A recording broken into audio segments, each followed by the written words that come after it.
Vamos lá, só ver se está funcionando certinho. Isso, ok. Então, gravando, vamos lá.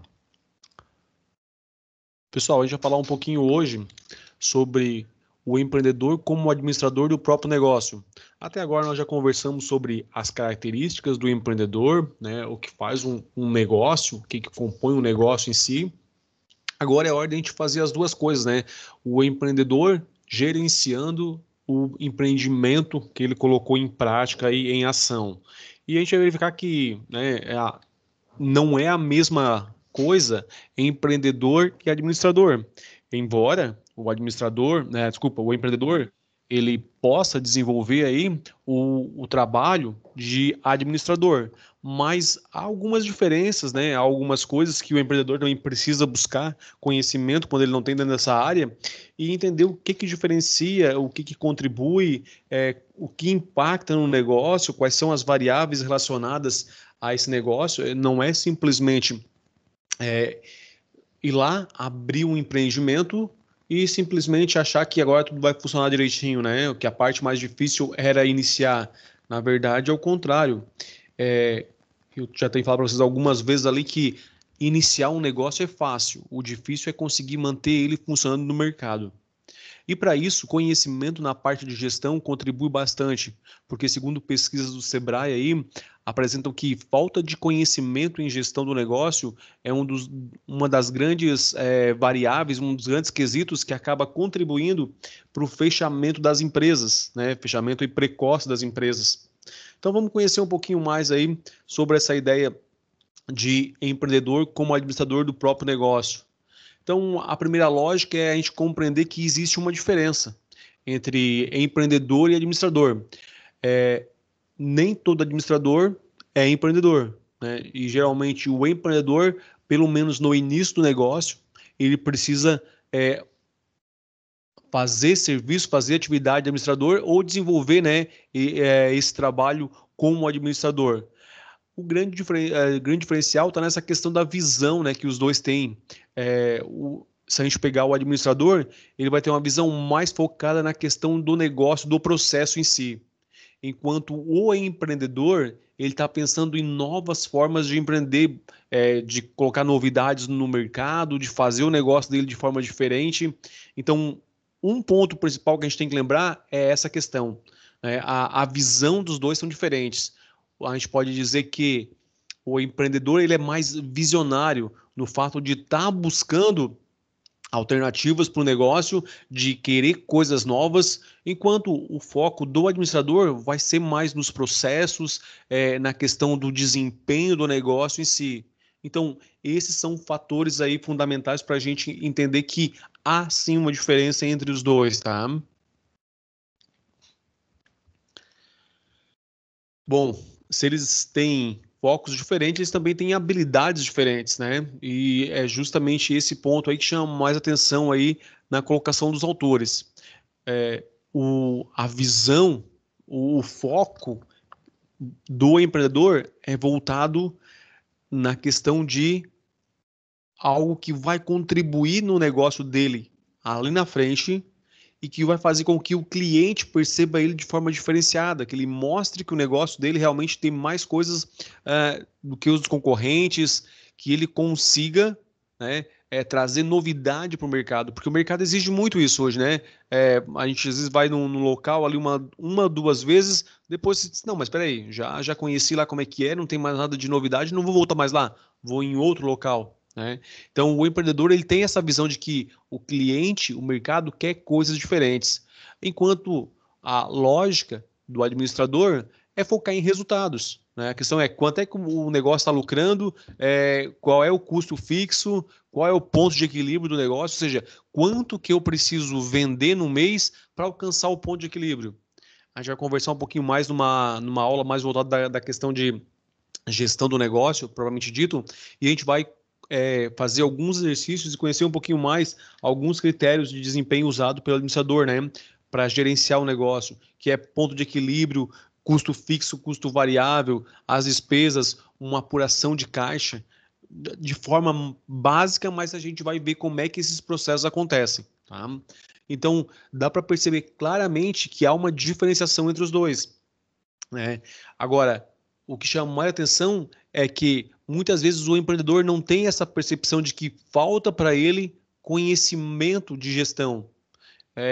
O básico, que seria ali conhecer um fluxo de caixa, ter controles financeiros, que seria o básico do básico, na maioria das vezes não acontece. Pelo contrário, né? O empreendedor acaba misturando o caixa da empresa com o bolso dele. Então, é uma das principais falhas que a gente percebe nesse critério de gestão ali, que nem o básico não é feito e ele não tem percepção de que isso está errado, né? Quando ele, o que ele faz? Vamos lá, ele tem um negócio funcionando e ele recebeu algumas contas a receber que ele tinha ali, ou o cliente foi lá e comprou à vista, sobrou dinheiro. Vamos analisar assim, ó, as pessoas que vocês conhecem que têm empreendimento aí, ver se esse exemplo que eu vou dar cabe em algumas dessas situações que vocês talvez já vivenciaram. Provavelmente vocês conhecem alguém próximo de vocês aí que é empreendedor. Isso não é difícil. Bom, ok. Agora você percebe o seguinte, ó. Ele foi lá, iniciou o negócio dele, tá indo bem o primeiro ano, o segundo ano também tá indo bem, e aí ele começa a aumentar um pouquinho mais o negócio lá e, né? Legal. Só que assim, ó, depois de um ano, dois no mercado, ele começa a dizer assim, ó, pô, mas espera aí, eu trabalho tanto, né, cara? E o correto é que eu, como empreendedor, como empresário agora, tenha mais alguns confortos, né? Então, cara, eu preciso de um carro novo, né? Eu sou empresário, sou empreendedor, tem que ter um carro novo aí. Ele vai lá, tira o dinheiro do negócio, né? Porque o negócio estava indo bem ali e compra o carro. Bom, passou mais algum tempinho, ele pensa, né? Mas eu, como empreendedor, eu tenho que ter um conforto um pouquinho maior. Eu preciso de uma casa na praia para veraneio, por exemplo. Ele vai lá, pega o dinheiro do negócio e compra uma casa na praia. E talvez, nesse momento, você esteja pensando assim, professor, mas o dinheiro é dele, ele trabalhou, o empreendimento tá indo bem, qual o problema de ele fazer isso? Bom, vamos continuar com a nossa linha de raciocínio aí, né? Nesse exemplo. O que aconteceu? Bom, o negócio estava indo bem, então passou 2 anos no mercado, ele já conseguiu, né, evoluir com o negócio, comprou um carro, comprou uma casa na praia. Só que chegou agora no terceiro ano, a economia deu uma virada e o negócio começou a entrar em crise, o que a gente chama de crise econômica. As pessoas não estão comprando mais e o negócio não está rendendo assim. Na verdade, o negócio não está entrando dinheiro e está vindo as contas para pagar. E agora? Aí ele vai correndo vender o carro. Só que o carro que ele comprou há um ano atrás, né, mas já novo, agora ele precisa vender. Só pelo fato de ele comprar do novo e passar um ano, o carro já tem a sua desvalorização normal aí em torno de 20, 25%. Agora, ele quer vender meio que na urgência, ele precisa fazer dinheiro. Como o momento é de crise, quase ninguém tem dinheiro. Então, para vender rápido, ele vai ter que ir numa revenda de carros. E aí eles vão oferecer para ele talvez metade do que o carro realmente vale em dinheiro. Mas ele precisa desse dinheiro para pagar as contas, então ele não vê uma outra forma de conseguir escapar da situação sem ser vender o carro. Ele até, né, segura um pouquinho mais, tenta verificar se não tem alguém que quer comprar, mas não tem. Aí ele vai lá e vende o carro pela metade do preço que ele pagou. Começa a pagar as contas do empreendimento, mas percebe que o dinheiro não foi suficiente. Aí ele precisa vender a casa na praia. E aí é a mesma coisa, né? Como não está um momento favorável para a economia, tem pouco dinheiro na praça, as pessoas estão com esse recurso financeiro escasso, ele tem que vender a casa. E aí também, né? Ele tem urgência em vender. Então, e ele precisa de dinheiro, não, ele não pode negociar isso numa outra casa, num outro apartamento. Não, ele precisa de dinheiro para fazer o negócio se manter por mais um tempo. E aí vai lá e vende a casa, talvez também pela, vamos lá, 60% do valor dela, né? Já pegou bem, então, né? Ok. O que aconteceu agora nesse momento, né? Será que o dinheiro da casa agora vai dar para fazer o negócio funcionar durante esse talvez mais um ano de crise que vai ter ainda? Bom, isso é uma coisa que, se vocês refletiram sobre esse nosso exemplo, é comum de vocês encontrar próximo de vocês, né? Então, a grande questão aqui é saber separar o que é patrimônio do negócio do que é o bolso do empresário, né? Ou seja, uma coisa é o caixa da empresa, outra coisa é os gastos pessoais dele, tá? O que a gente né, indica aí quando faz gestão, aí quando está acompanhando alguns casos aí, que o empreendedor tem o salário dele como um empreendedor, né? Então, assim, ó, se ele está desenvolvendo o papel de administrador no negócio, se ele fosse pagar uma outra pessoa, quanto é que seria o salário dessa outra pessoa para ocupar o lugar dele? Ah, é 3, 4, 5 mil, né? Ok. Então, o salário do empreendedor, como gestor do negócio, vai ser 5 mil, por exemplo. Ok, beleza. Mas o negócio está rendendo muito mais que isso, está sobrando mais. Final do mês está sobrando, sei lá, vamos imaginar aí, está sobrando 15 mil, né? Tirando já esses 5 mil dele ali, está sobrando 15 mil ainda. Está no momento bom, então, esse negócio. O que que ele faz? Ele vai lá e abre uma poupança, né? Ou aplica esse dinheiro em um local onde ele possa ter rentabilidade e ao mesmo tempo liquidez, né? Ou seja, se ele precisar pegar esse dinheiro de volta, ele não vai perder. Então, é aconselhado que ele tenha lá uma poupança ou um investimento de curto prazo que ele possa recuperar esse dinheiro sem perda. Além do dinheiro estar rendendo, claro. Uh, Outra coisa, né? Talvez ele não deva guardar o 15 mil que sobrou, talvez ele deva guardar 5 ou 10 e reaplicar outra parte do negócio. Ele tem que ampliar, ele tem que capitalizar, melhorar o fluxo de caixa, talvez deixar o capital de giro aí, né? Mais capital de giro para o fluxo de caixa dele. Então, são questões que o empreendedor precisa se conscientizar que ele precisa fazer isso para depois não ter problemas. Porque, assim, ó, o que a gente sabe hoje da economia? Deixa eu dar uma riscada aqui no nosso mapinha, aqui no nosso slide. A gente sabe que a economia, ela é cíclica, ou seja, vai ter momentos em que vai estar tudo bem, e aí o negócio na crista da onda aqui, mas vai haver períodos onde vai haver o que a gente chama de crise, e isso aí vai se estender durante um tempo, e depois ele retorna novamente ao patamar de, digamos, positivo aí, né? Isso a gente sabe, que vai haver crises e vai haver momentos positivos bons aí na economia. O que os economistas não conseguem descobrir ou prever é quanto tempo isso vai demorar para acontecer. Ou seja, para a gente sair do momento bom, economicamente falando, para ir para uma crise.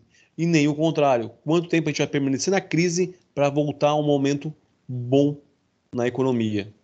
Mas a gente sabe que então, o empreendedor tem que se preparar para esses momentos difíceis, né? Então, tem que fazer o que no comum a gente chama aí no popular de um colchão financeiro, ou seja, uma reserva de dinheiro para que quando ele saia, a economia saia do ponto alto aqui dela aqui e entre numa crise, ele consiga se manter com esses recursos financeiros que ele guardou, né? Vamos lá. O mais comum é que a maioria dos empreendedores não consiga fazer isso, né? Seja por questão de necessidade, seja que às vezes não tem a separação de caixa e bolso, é a mesma coisa, então não tem recurso guardado, então né, investindo em casa, carro e outras coisas aí. Começou a vir para o momento de crise. E aí o nosso amigo que não guardou recurso lá vai vender o carro, vender a casa e talvez não consiga ultrapassar esse período de crise, né? Talvez fez algumas contas a mais aí, entrou em cheque especial, cartão, quando não factory e até agiotas, e aí vendendo carro e casa e ainda não dá conta de pagar as dívidas. Aí fecha o negócio. Bom, quando ele fecha o negócio, a fatia de mercado que esse cara tinha passa para os outros e automaticamente já começa a melhorar um pouquinho a crise, né? Então a questão é, toda vez que alguém fecha as portas, sobra mais clientes para os outros que sobreviveram. E aí a crise já não fica mais tão difícil assim para aquele setor, para aquele segmento. Bom, vamos em frente. Quando a gente fala na questão de gestão, a gente tem que lembrar aí, né, que nós comentamos, acho que na disciplina do ano passado, né, que era ali a administração, pelo menos básica, a gestão era administração. Então nós tínhamos lá o PDCO, que é o planejar, organizar, dirigir e controlar. Tudo começa pelo planejamento, que é a primeira fase.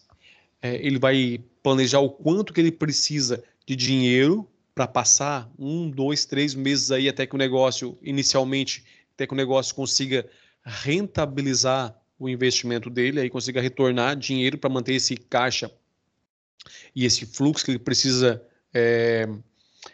durante o mês, para passar um mês, porque assim, ó, vamos analisar o empreendimento. Ele foi lá, se planejou de certa forma por um empreendimento, né? viu quanto ia gastar de estoque, quanto que ele ia gastar lá com a estrutura, balcões, equipamentos que precisava, toda a parte que ele foi lá e fez uma previsão de dinheiro, tinha dinheiro para isso, não precisou pegar de ninguém emprestado e gastou todo o dinheiro dele conforme ele tinha planejado. Mas ele esqueceu de ter uma reserva para capital de giro. Né? O que é o capital de giro? É o valor que ele vai precisar gastar durante um mês ou um mais aí, até que o dinheiro retorne para o negócio. Porque assim, ó, ele comprou um monte de produtos de estoque, né? Vamos imaginar que ele montou uma loja, então, aí de eletrônicos, né? De informática e eletrônicos. Ele vai lá e comprou alguns notebooks, comprou alguns itens, talvez smartphone e outros lá para fazer a prateleira dele, a vitrina. Ok. Ele vendeu lá, então, um notebook agora. Depois de um mês já trabalhando. Só que ele não, provavelmente não vai vender à vista. Ele vai vender em 3, 4, 5 vezes ou até 10 vezes no cartão. Então, assim, ó, do notebook que ele vendeu, vamos imaginar um notebook aí, um valor de R$ 3.000, ele vai estar recebendo talvez R$ 300 agora nesse mês. E aí, como é que ele vai pagar funcionário? Como é que ele vai fazer um novo pedido de notebook? Como é que ele vai pagar contador? Como é que ele vai pagar aluguel e outras despesas que ele tem?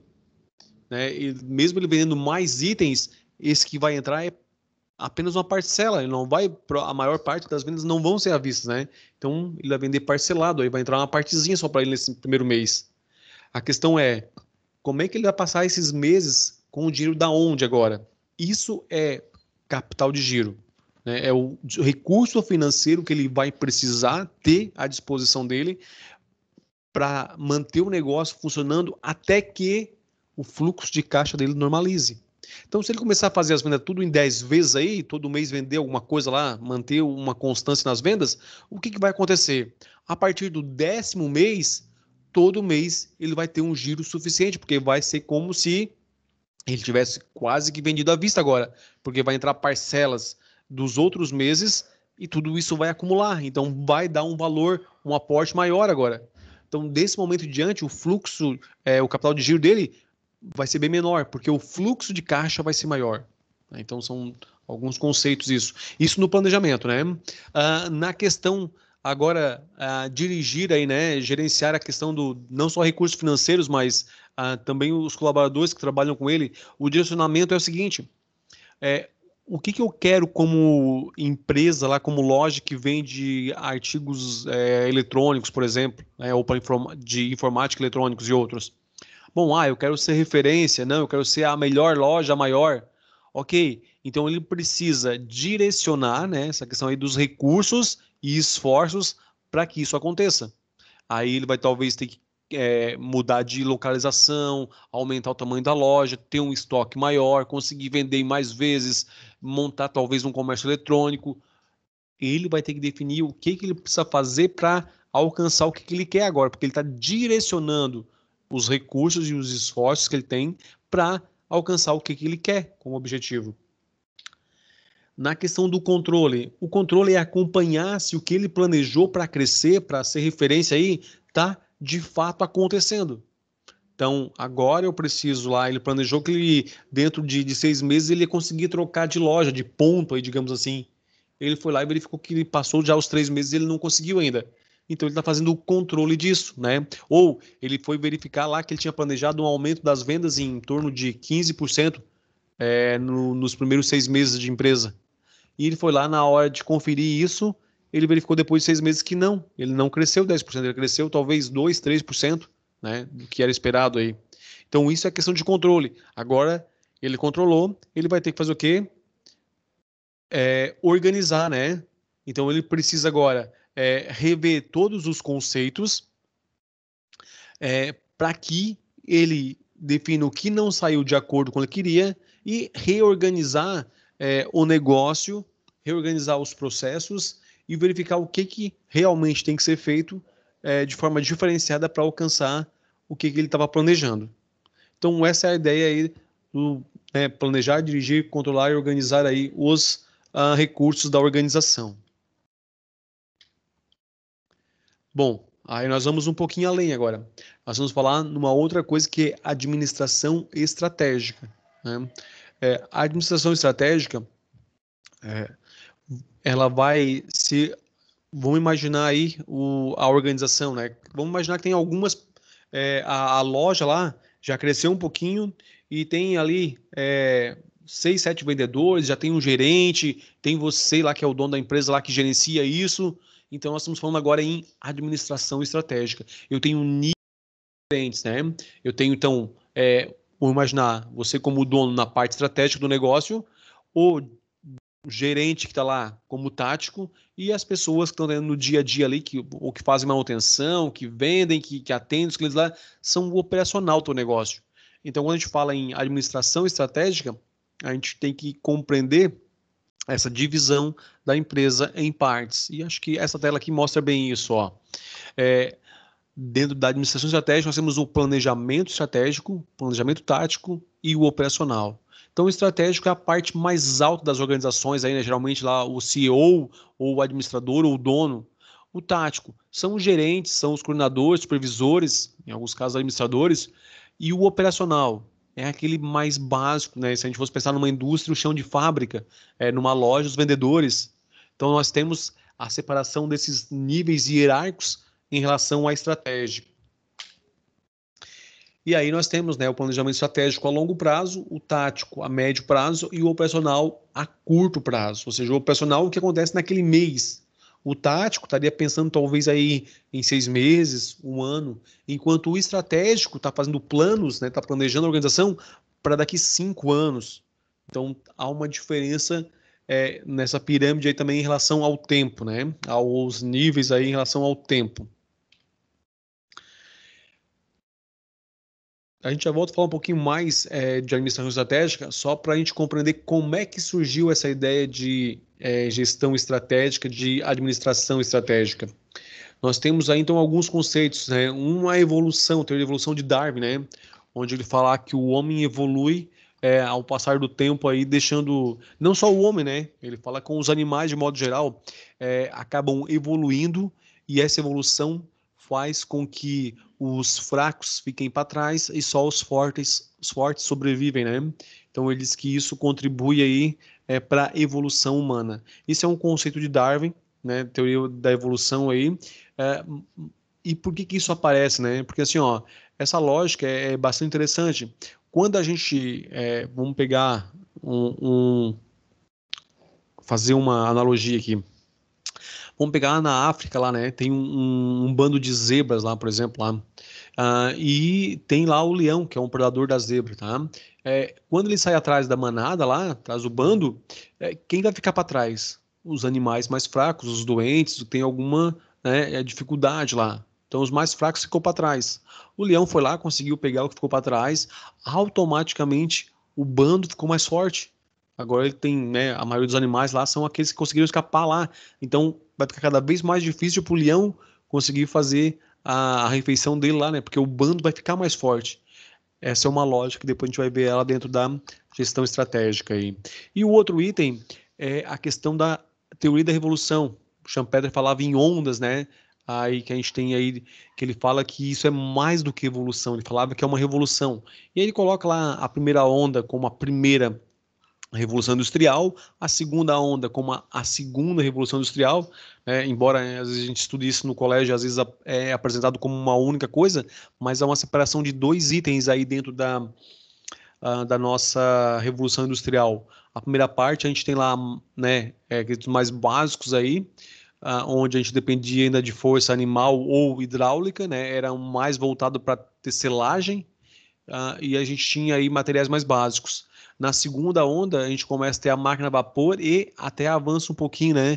A gente já começa a ter aí estrada de ferros, aparece a locomotiva e já outros, digamos, outros segmentos também começam a acompanhar isso.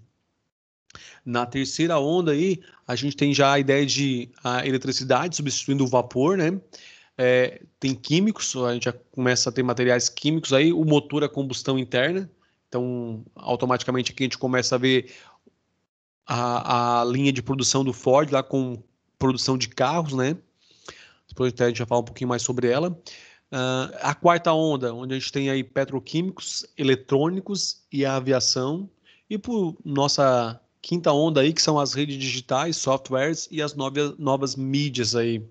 Então, o Schumpeter diz que há uma revolução, porque isso acontece, muda todo o contexto da sociedade, né, o que chama de status quo, há uma mudança drástica no modo de vida das pessoas, que essas alterações, digamos aí, tecnológicas acabam causando.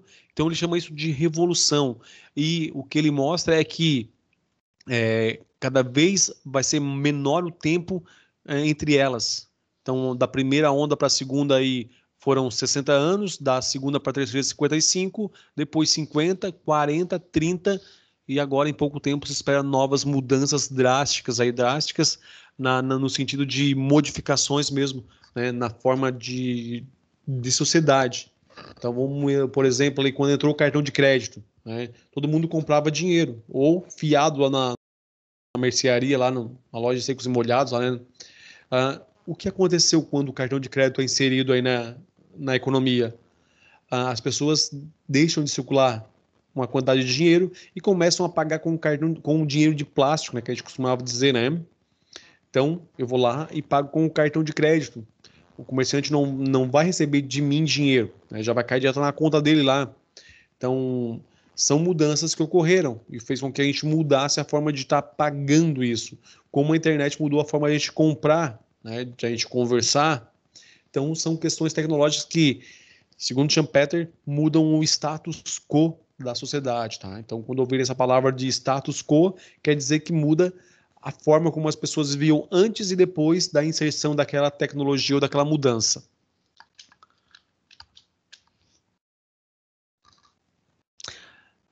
Questão de estratégia, né? A gente fala hoje que a questão de estratégia é a questão da competitividade. Se fala muito em competição.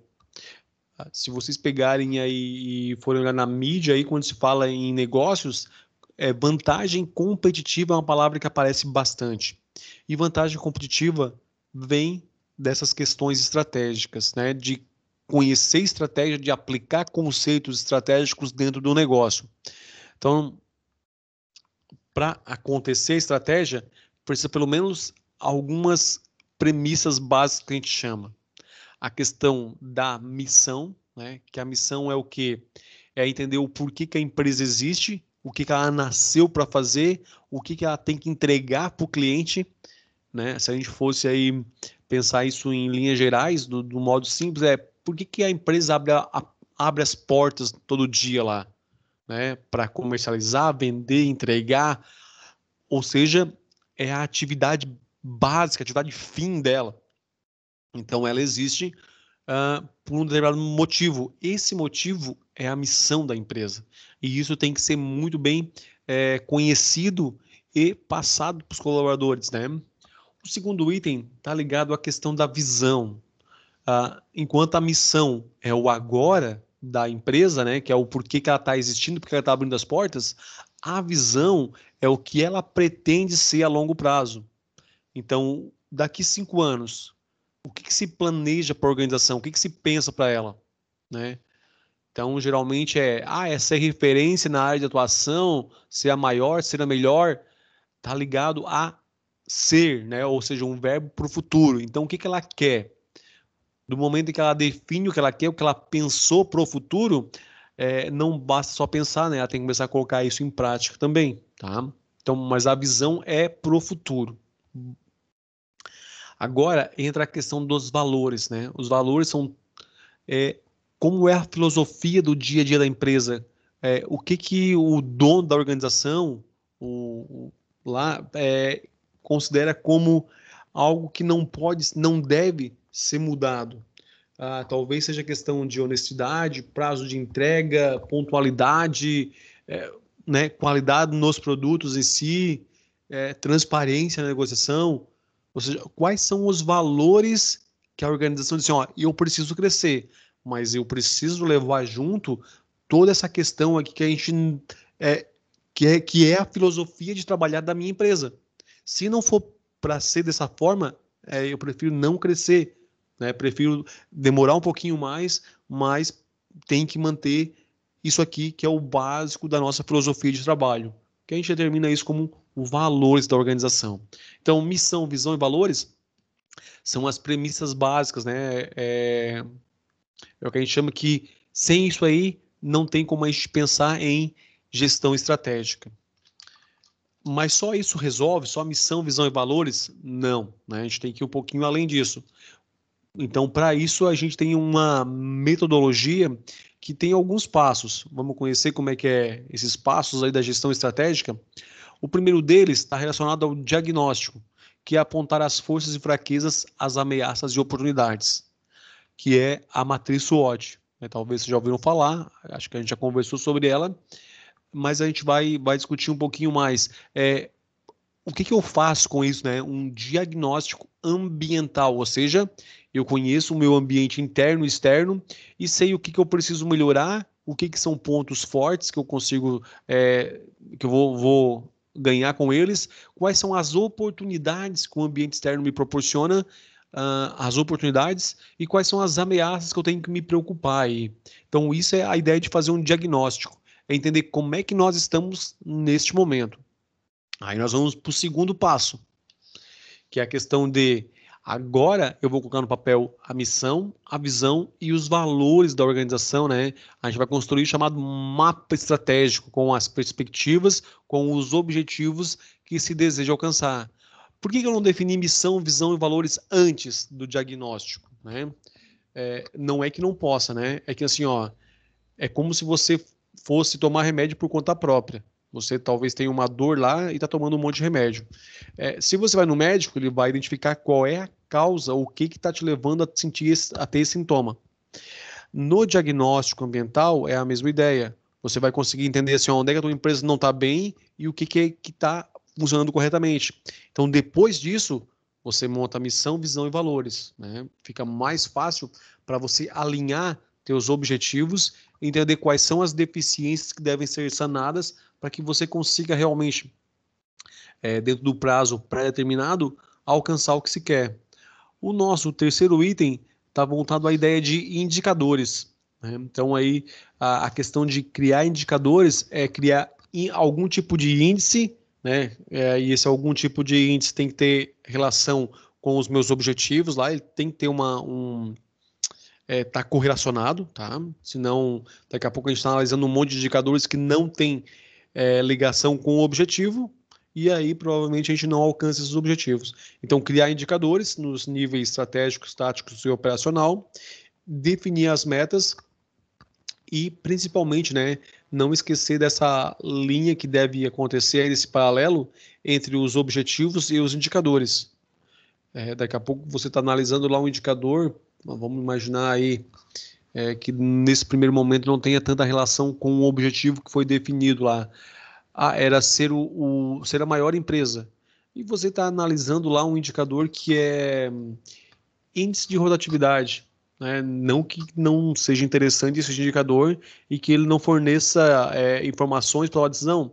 Só que talvez naquele momento a entrada de pessoas não seja algo que vai estar prejudicando ou contribuindo para o alcance dos objetivos, tá? Estou só usando como exemplo hipotético, pessoal, tá? Então vai depender muito dos objetivos que foram traçados. Se você quer ser a maior empresa, talvez o faturamento ou a lucratividade sejam indicadores mais interessantes para analisar. Então tem que haver esse alinhamento entre os objetivos e os indicadores. Quarto etapa e o quarto passo é a questão dos projetos e processos, né? Eu tenho que fazer agora aqui uma listagem e elencar os projetos e processos vinculados aos objetivos. Ou seja, quando você definiu a tua visão, provavelmente tem algumas coisas que precisam ser feitas para alcançar ela. Quais são esses projetos e processos que têm que ser executados para alcançar o que se quer que ainda não se tem hoje, né? Eu quero então ser a maior, precisa vender mais. Ok, só basta vender? Não, tem que ver, vamos imaginar então que seja aí, né, a nossa loja lá que a gente colocou de artigos eletrônicos e de informática aí. O que eu preciso? Ter um estoque maior, ter um número de vendedores maiores, ter um local maior para vender, melhorar a minha forma de entregar os produtos aí. Então, o que preciso pensar em relação à execução das ações para que elas aconteçam, né? Quais são os projetos que eu vou fazer e o que está contemplando dentro deles, ou seja, quais são as ações que vão estar dentro desses projetos e processos. E agora sim, né, dentro das ações eu vou criar um plano de execução ou plano de ação, que vai fazer o quê? Com que eu consiga desenvolver os projetos e processos que foram pensados ou elencados como prioridades nesse caso. Então, vejam que há toda uma metodologia, uma sequência de etapas, de passos aí a serem feitos e que eles levam a, se forem executados de forma correta, ao alcance do objetivo, né? Mas isso é o que a gente chama de gestão estratégica, né? É o que a gente chama de aplicação da estratégia na organização. Então, eu tenho que compreender que ela é uma sequência de passos, que ela é uma metodologia que tem que ser aplicada. Ela sempre foi assim? Não. Ela também evoluiu com o tempo, a nossa questão de estratégia, né? Ela começa na década de 70 com chamados modelos analíticos, onde a gente tinha lá preocupações mais básicas voltados ao negócio em si. Não tinha uma preocupação em olhar o ambiente externo e estar analisando esse ambiente externo. A preocupação era, opa, o que eu tenho que fazer aqui dentro do meu negócio, né? O que eu preciso melhorar aqui dentro? A preocupação era apenas interna. E eles eram muito superficiais, né? Não tinha indicadores ainda, era uma questão mais básica de gerenciamento e de forma genérica e analítica. Bom, na década de 80, a gente tem aí o foco no chamado processo de reengenharia, que era uma forma de já reduzir custos, né? Aí voltado aí, e rever todos os processos que a organização tinha de forma a ser mais eficiente, né? Então, melhorar a eficiência do negócio e automaticamente reduzir custos e melhorar a sua margem de contribuição ou margem de lucro aí, tá? Isso na década de 80, né?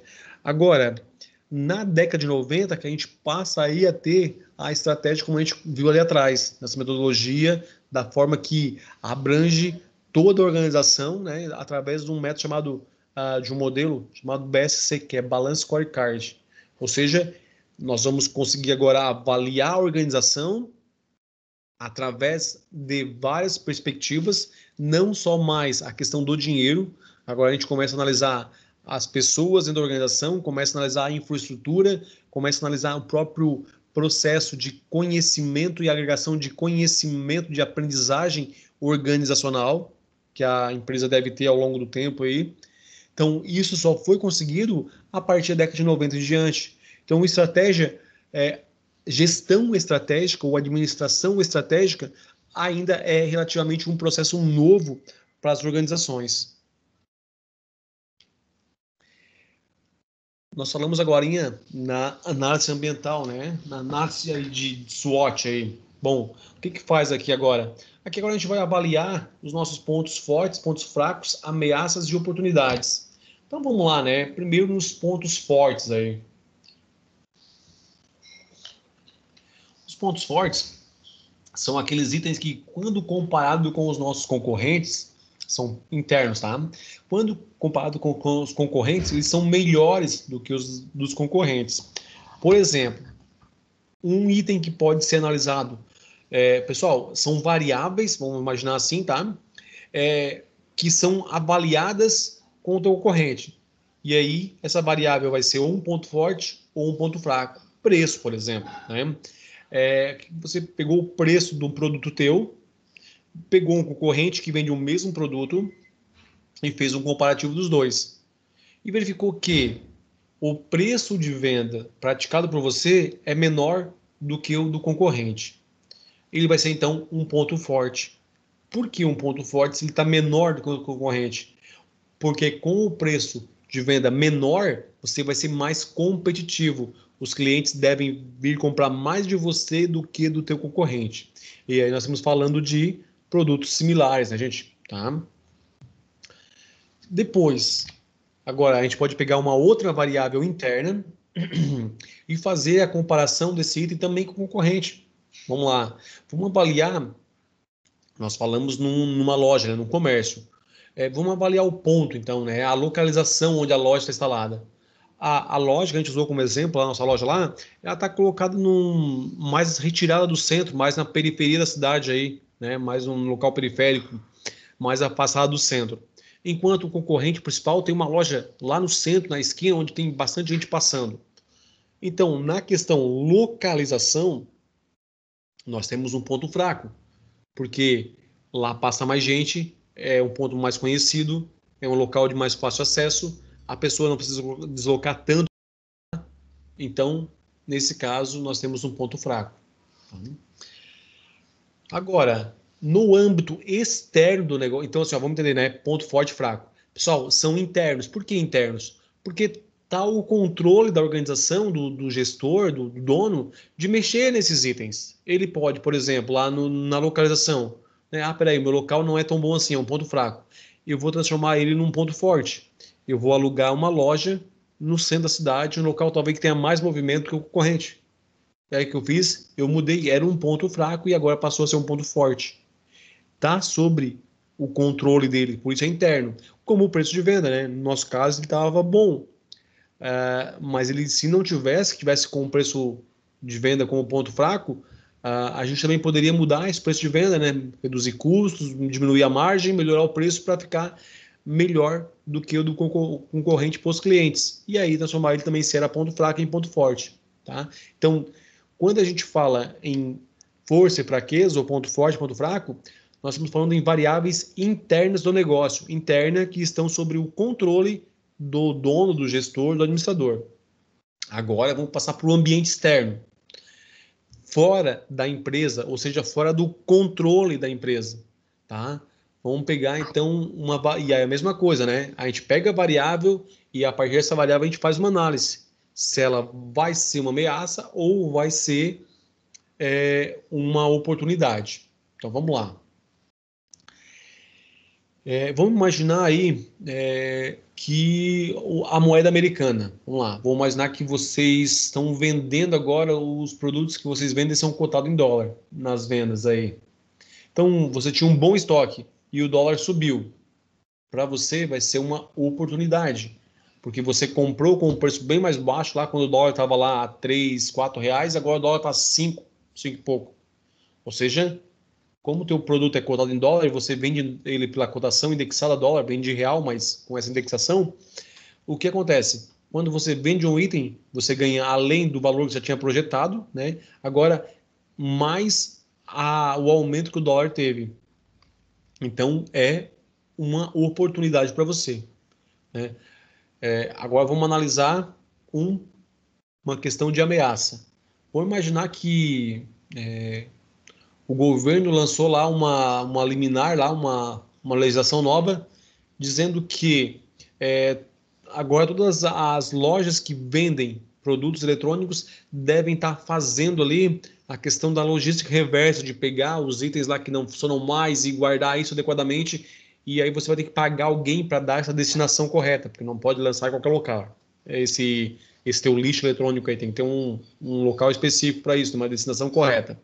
Então você vai ter um custo a mais para fazer isso. E aí, se você analisar isso frente aos teus concorrentes, lá que também vão ter que fazer isso, mas são grandes lojas e tem já um modelo logístico já implementado, nós temos uma ameaça para nós aí, né? Ou seja, é algo que vai afetar o meu negócio, porque eu vou ter um custo maior com toda essa questão aí de logística reversa, de destinação correta disso, com talvez custos maiores para pagar alguém para pegar esse material e dar lá o destino correto, ou reaproveitamento, seja o que for, mas vai ser uma ameaça.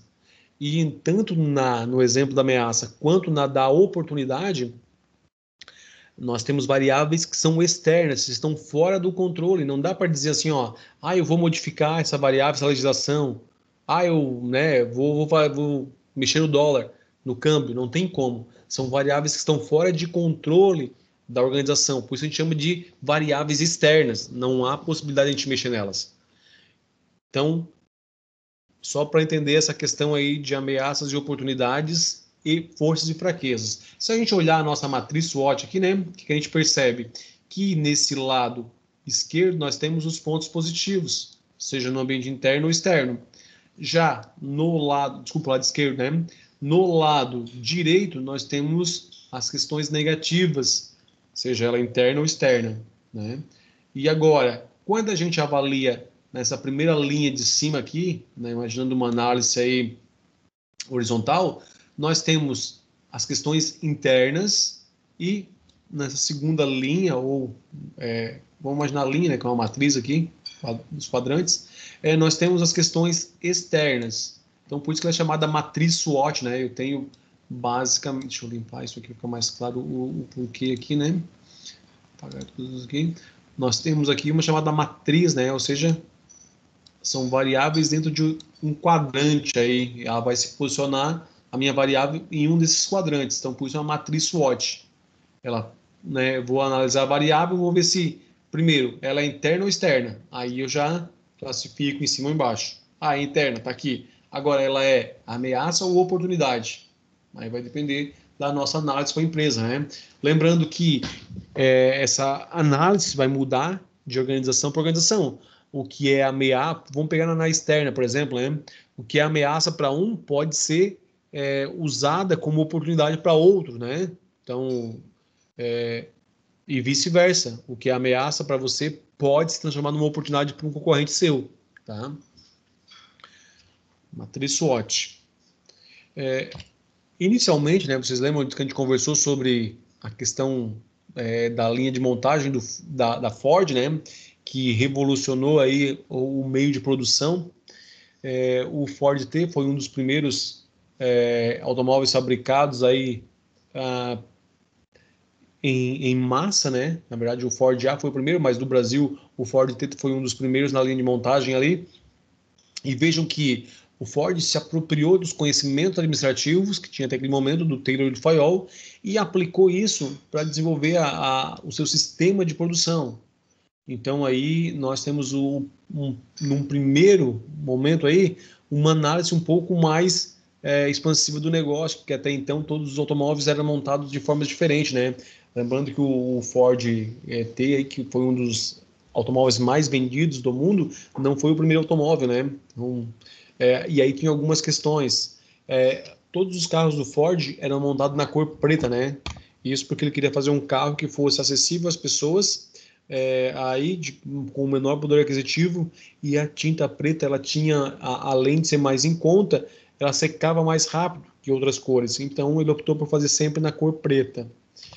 A forma como o carro foi montado, né, também é uma coisa que para a época foi novidade aí, e até hoje se aplica essa lógica do sistema de produção, né? Então ele tinha lá as peças vindo nas linhas de montagem, começando com o básico lá do motor e o chassi montado e vindo, e conforme ele vinha caminhando pela esteira ali, caminhando não, ele vinha seguindo pela esteira ali, avançando, e ele ganhando outras peças, né? E a carroceria tinha um outro nível que era feito em cima, a montagem dela, quando ela pronta, ela descia por um elevador para fechar aí a montagem e terminar o carro na linha de produção. E aqui um outro item que é referente à questão das... Tá, aqui é só que ele não foi o primeiro automóvel, né? E aqui as rodas, que nessa época ainda eram de madeira, né? Então havia já a borracha em volta, mas a parte de dentro ainda era feita de madeira. Algumas questões aí que foram aproveitadas o pensamento administrativo para se desenvolver aí uma revolução no sistema de produção. Bom, aqui agora a gente chega aí a algumas diferenças entre o empreendedor e o administrador. Vamos lá. Primeiro, na questão da orientação à estratégia, né? Ou orientação estratégica. O empreendedor, ele é mais focado na percepção das oportunidades. O administrador, ele é voltado mais para a questão de critérios de desempenhos. Quais são os indicadores que eu vou usar, como é que eu vou fazer para diminuir os custos, como é que eu vou fazer para alcançar o objetivo. Enquanto o empreendedor está ligado na oportunidade, ele consegue visualizar algumas oportunidades que talvez não foram vistas, né? Até pelo foco que os dois têm, né? Que o administrador não percebeu. Ele consegue ter isso. Análise de oportunidades, né? Então, a tomada de decisão rápida do empreendedor, enquanto o administrador ele vai analisar os riscos, ele vai ter um pouco mais de cautela na tomada de decisão. Já a questão do empreendedor, ele viu o foco, ele vai lá e faz. Ele não se preocupa tanto em verificar se isso vai ser positivo ou negativo para o negócio a médio ou longo prazo. O negócio é fazer agora. Alocação de recursos financeiros e mão de obra, né? Enquanto o empreendedor prioriza a eficiência, o nosso administrador ele segue um planejamento formal de como as coisas foram feitas. Não que o administrador não vai focar ou prisar pela eficiência, pelo contrário, né? Só que ele vai fazer isso dentro de um planejamento formal, ou seja, ele vai definir quais são as metas para serem alcançadas, em que prazo, né, essas quantidades, tudo isso vai ser feito pelo empreendedor, ou pelo administrador, desculpa. Enquanto o empreendedor, ele vai estar naquela questão mais humana, né, de vamos fazer, precisamos fazer, vamos lá.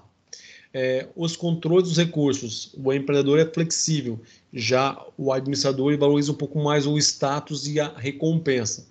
Então, na questão de que, vamos entender, né, esse controle de recursos aí, o que volta aí de volta, né? Então, o empreendedor ele está mais voltado para o negócio como um todo, enquanto o empreendedor, o administrador, ele quer ser reconhecido com o bom trabalho que ele fez, né, pelo status que ele está tendo. Na questão de estrutura gerencial do negócio, o empreendedor ele é informal, enquanto o administrador ele vai seguir uma formatação, ele vai criar uma formalização dos procedimentos que vai se transformar na cultura organizacional. Então ele consegue compreender isso, ele consegue formatar toda essa estrutura que é necessária para gerenciar aí pessoas, processos dentro dessa lógica, né? Como é que a organização trabalha, o que ela preza e vai montar isso formalmente. Enquanto a lógica do empreendedor é ser mais informal, né? Vamos fazer, vamos indo, depois a gente vai vendo o que dá aí, tocamos assim agora.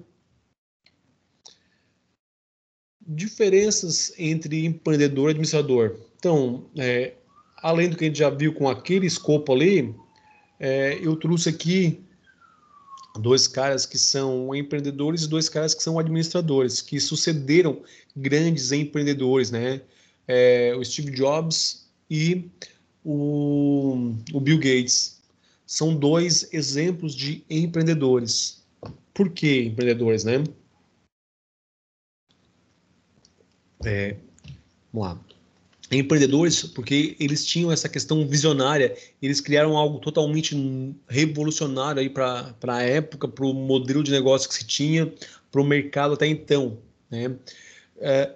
Ambos também foram gestores dos seus empreendimentos. Só que, em determinado momento, passaram o bastão, como a gente fala isso, na sucessão, né, da administração, no gerenciamento do negócio. O Bill Gates aí, ele acaba tendo como gestor depois dele o Steve Ballmer e o Steve Jobs tem lá, deixa eu lembrar, o Steve Jobs tem o Cook, né, Tim Cook, que acaba sucedendo o Steve Jobs. Então, os dois têm uma trajetória aí como empreendedores, que foram gestores do seu negócio, conseguiram fazer algo novo, como a gente comentou aí, tem essa característica, essa visão, esse foco aí visionário. Só que quando eles deixam o negócio e assumem administradores, assumem o negócio deles, o que a gente consegue perceber? Que os negócios cresceram de forma exponencial. O resultado do negócio melhorou muito financeiramente. Há grandes ganhos nos dois casos, financeiramente falando. Né? Os negócios aí se expandem, o faturamento aumenta, o lucro e rentabilidade também acaba aumentando. Por quê? Porque nós estamos falando em administradores que estavam gerenciando o negócio agora. Em contrapartida, quando sai da direção o Steve Jobs e também da Microsoft ali o Bill Gates, o que se percebe olhando agora com mais calma para o cenário, né? Que ela deixa de ser tão inovadora assim como ela era. Não tem mais aquele perfil de inovação, e sim de empresa de negócio. Então, vejam que há grandes diferenças na prática entre empreendedor e administrador, né? Então, para ficar claro isso, eu trago mais algumas diferenças na forma de agir, né, nas atividades que fazem parte aí, tanto do administrador quanto do empreendedor. O administrador ele tenta otimizar os recursos e foca nas atingir as metas, enquanto o empreendedor tem aquela sua visão nos objetivos de aproveitar os recursos ao máximo, de criar um negócio diferenciado. O administrador ele vai se adaptar às mudanças, né? Já o empreendedor ele cria mudança de ambiente de negócio. Então ele sai aí totalmente da linha, não na adaptação, mas numa mudança, né? Organizacional, uma mudança de negócio, alterando isso, né? Então ele consegue fazer isso de forma muito mais prática. O administrador ele opera dentro de uma estrutura existente, né? Então ele é contratado para trabalhar e já existe toda digamos lá, a estrutura, pessoas, embora ele vai rever alguns processos, mas já existe. Enquanto o empreendedor, ele que define quem vai cuidar do quê, como é que é as coisas, ele que cria a estrutura. Então isso também acaba sendo uma diferença interessante para analisar na questão aí de atividades, né? O administrador vai trabalhar com o que tem ali. O empreendedor, ele vai criar, então ele vai trazer pessoas, ele vai escolher, ele vai mudar, ele vai botar os papéis de cada um lá, vai fazer as tarefas, cada um vai assumir, vai atribuir essas tarefas às pessoas. Então ele cria e o empreendedor agora ele só opera dentro dessa estrutura. Quanto na questão de aquisição de conhecimentos, né, voltado ali, o administrador ele vai buscar a aquisição de conhecimentos, tanto gerenciais quanto técnicos, para a gestão do negócio. Por que técnicos, né? Porque em algum momento ele vai ter que conhecer como um negócio funciona para melhorar a gestão. Enquanto o nosso amigo empreendedor, ele já vem com esse conhecimento técnico, né? Talvez lhe falte gestão, mas como o negócio funciona, ele já sabe muito bem. Nesse caso, o empreendedor ele se apoia na autoimagem, na visão de inovação e na aquisição de conhecimento. O administrador ele tem um padrão de trabalho que implica numa análise racional, lógica, né? Então, o que ele vai pegar? Como as coisas estão, o que tem que fazer para a coisa acontecer do modo que se quer. Já o padrão de trabalho do empreendedor implica na imaginação e na criatividade. Lembram o exemplo do Steve Jobs, do Bill Gates? Então, o pensamento deles é o que eu posso criar de novo, né? Qual é o produto legal que tem para lançar agora que seria interessante aí para o mercado? Enquanto o empreendedor vai assim, ó, como é que eu lanço esse produto que foi criado?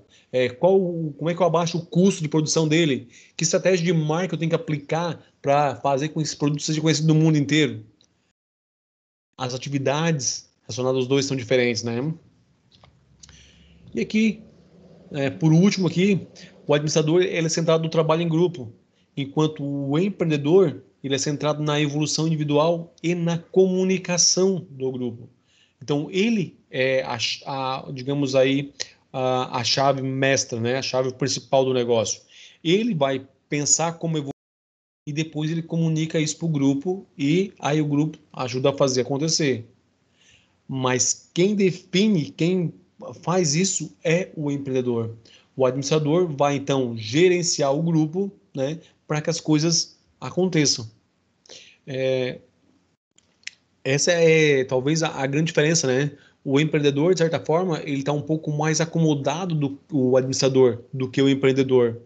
Eu vou usar um exemplo, não vou citar nomes, mas é uma pessoa que eu conheci que ele tem eu diria que um empreendedor assim, de fato, né? O empreendedor raiz, como a gente costuma dizer hoje, né? É aquele cara assim, ó, ele já teve 3 ou 4 negócios, vamos dizer, bem-sucedidos. E o que ele fazia? Ele criava o negócio do zero, montava todo o negócio. Quando o negócio estava começando a crescer, expandir, de lá e vendia para alguém que tinha interesse. E ele fez isso no segundo negócio, no terceiro negócio, num quarto negócio, né? Um dia, conversando com alguém próximo lá, e aí questionando sobre essa característica dele de desenvolver negócios, e olha que o negócio estava formatadinho, bonitinho, já com uma carteira de clientes, já, né, com uma praça aí onde ele vendia produtos, tudo. ele acabava passando para frente esse negócio. E aí essa pessoa próxima disse que ele não conseguia se ver quando o negócio estagnava. Ou seja, quando o negócio estava crescendo, não tinha mais nada de diferente. Tudo era a mesma coisa, só ia aumentar o volume de trabalho, mas as atividades era aquela, não tinha nada mais para fazer. Então ele disse que ele se desanimava, né? Ele não via motivação naquilo. Então, quando estava nesse porte, ele vendia o negócio. E aí começava do zero, porque ele disse que ele se sentia vivo quando ele fazia isso. Não tinha nada e ele ia montar alguma coisa em cima daquilo lá. Né? Eu acho que talvez isso é percebido por vocês quando vocês vão desenvolver alguma coisa na parte de programação, né? Quando você vê uma tela pronta lá, um cadastro funcionando, você olha assim, ó, cara, não tinha nada e eu fiz isso. Talvez seja a sensação do empreendedor relacionado ao negócio. É começar algo do nada ali e desenvolver, conseguir chegar num patamar que, ó, agora tá formatadinho, bonitinho, o negócio está funcionando. E aí tem pessoas que têm essas características empreendedoras tão difundidas, que é esse caso para vocês, que quando chega nesse patamar, não é mais interessante agora eu manter o negócio, né? Agora é interessante é eu criar algo novo e passar isso para frente. Então fica bem claro a diferenciação entre empreendedor e administrador. Agora, só para a gente fechar, né, para finalizar aqui, apesar das diferenças entre eles, aí que são, né, de certa forma, aí, N diferenças, são inúmeras aí que a gente tem, é necessário que o empreendedor ou ele conheça e vá buscar conhecimento em gestão para gerenciar e administrar o negócio dele, ou que ele traga para o negócio dele um administrador para fazer isso. Porque, caso contrário, ele pode ter visto uma oportunidade de começar a fazer o negócio no mercado ali, a andar, mas daqui a pouco ele pode aí acabar fechando as portas por falta de conhecimento de gestão. Pelo menos é isso que mostram as estatísticas, né? Não é eu que estou dizendo. Tá? Pessoal, alguma dúvida ou pergunta quanto ao nosso conteúdo de hoje aí?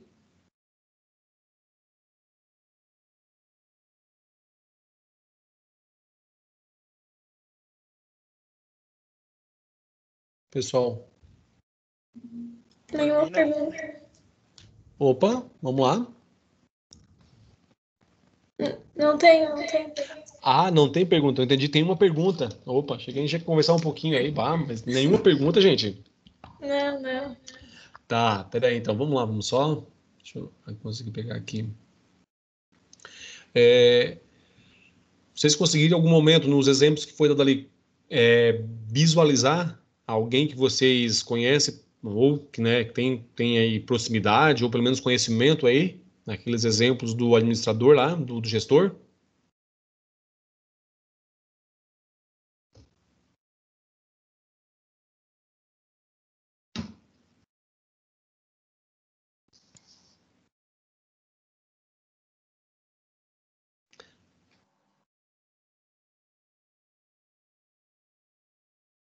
Pessoal? Eu não. Não? Vocês não conhecem nenhum empreendedor aí que tenha passado por aqueles exemplos que a gente comentou, que foi colocado ali atrás? De empreendedor mesmo assim, eu não conheço ninguém, acho, pra falar a verdade. Não, tranquilo, não tem obrigação de conhecer, né? Só para ver se que geralmente a gente tenta usar aí o mais próximo possível da realidade, justamente para facilitar o entendimento dentro desses conceitos novos que vocês estão pegando agora. Ok. Bom, pessoal, se ninguém tem perguntas aqui, nós encerramos a aula por aqui, tá? Era isso aí que a gente tinha de conteúdo para a aula de hoje. E a gente vai encontrar semana que vem. Um bom final de semana a todos. Fiquem com Deus e até a nossa próxima aula aí, gente. Certo, obrigado igualmente. Boa noite. Boa noite. Obrigado igualmente, boa noite.